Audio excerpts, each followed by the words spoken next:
राम जी की पूरी लीला अनप्लान्ड है, और अनप्लान्ड सिचुएशन में उन्होंने जो रिएक्ट किया है वो हमारे लिए सबसे बड़ा आदर्श है। कहां एक बालक नहीं था। दशरथ जी एक दिन दर्पण के सामने श्रृंगार कर रहे थे और उन्होंने देखे मेरे तो सफेद बाल हो गए, क्या करूं क्या करूं। एक नहीं था, कहां 4 हो गए। फिर सोचा अपने साथ रखूं, तो विश्वामित्र जी ले गए थे यज्ञ की रक्षा के लिए। कोई योजना भी नहीं थी, वहां बाबा ने बहू भी ढूंढ डाली महाराज, धनुष तोड़वा दिया, शादी हुई। पहली बारात है जिसमें दूल्हे ने ही बारात का स्वागत किया, आइए। परीक्षा पे परीक्षा, परशुराम जी आ गए, वापस लौटे तो अब महाराज दशरथ ने योजना बनाई, अब हम बूढ़े हो रहे हैं, बेटा को राज्य दे दें। तो फिर प्लानिंग चेंज हो गई। तापस वेश विशेष उदासी, 14 बरस राम वनवासी। सीता जी को ले गए, चलो वन में जाओ। लक्ष्मण जी को ले गए, जाओ।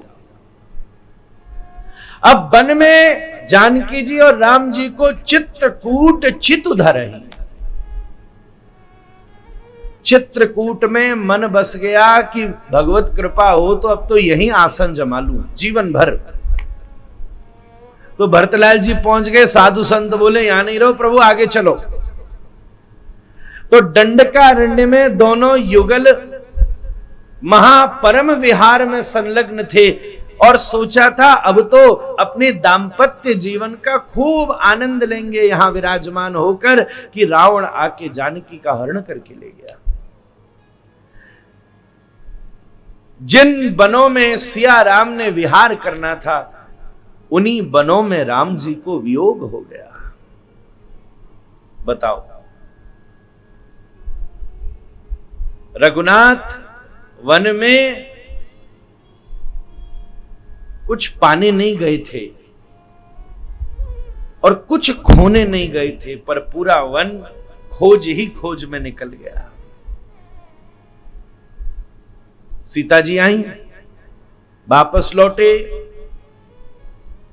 तो राज्य शासन जो अब नहीं चाहिए था, पहले तो विजबी उत्साह राम जी ने दिखाया है, महर्षि वाल्मीकि लिख रहे हैं उत्साह दिखाया, ये अच्छी बात है, पिताजी प्रसन्न होंगे मेरे इस कर्म से। तो पिताजी तो अब चले गए, अब राम जी को कोई उत्साह नहीं है राज्य करने का। अब तो दायित्व समझ रहे केवल, क्योंकि भरतलाल जी मान ही नहीं रहे। तो जब मन में चाव था राज्य का, तब तो जंगल मिला, और अब जब जंगल में रहने का चाव बना, तब राम राज्य मिला। और फिर यह सोचा चलो अब राम राज्य मिल गया है तो अब बहुत दिन वन में घूम लिए, पत्नी बच्चों के साथ आनंद लेंगे, तो श्री सीता जी को महर्षि वाल्मीकि के आश्रम में जाना पड़ा। बताओ विकास, कोई प्लानिंग से कुछ हो रहा है? हम सबकी लाइफ का विचार करो तो जो हमने प्लान किया है सब उससे विपरीत है, सब उससे विपरीत है।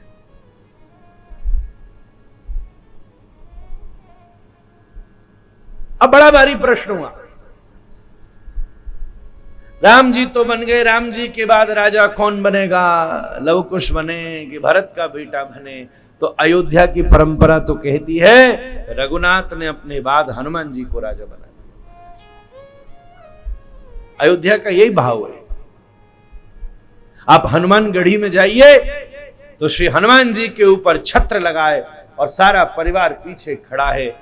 रघुनाथ ने आज्ञा कर दी, हमारे बाद अब राज्य बदलने की संभावना ही नहीं, क्योंकि हनुमान जी तो चिरंजीवी हैं, इसलिए अभी भी विराजे। वो तो अब निष्कंटक राज्य हो गया।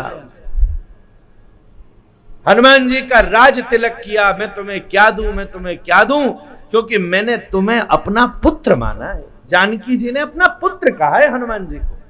अब पुत्र से विचार किया जाए तो सूर्यवंश की परंपरा कहती है ज्येष्ठ पुत्र ही राजा बनेगा। मन की बात नहीं है, अमल करके दिखाया।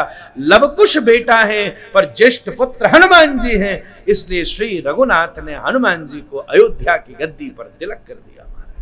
आप भी रहे तो परंपरा। देखो, या तो ताली मत बजाओ या सभी बजाओ। हाँ। और मैंने आपसे कल कहा, कर ताली, गोस्वामी जी ने लिखा है, इसलिए मैं इस बार आपको मोटिवेट कर रहा हूं, नहीं तो मैं ताली वाला आदमी नहीं हूं।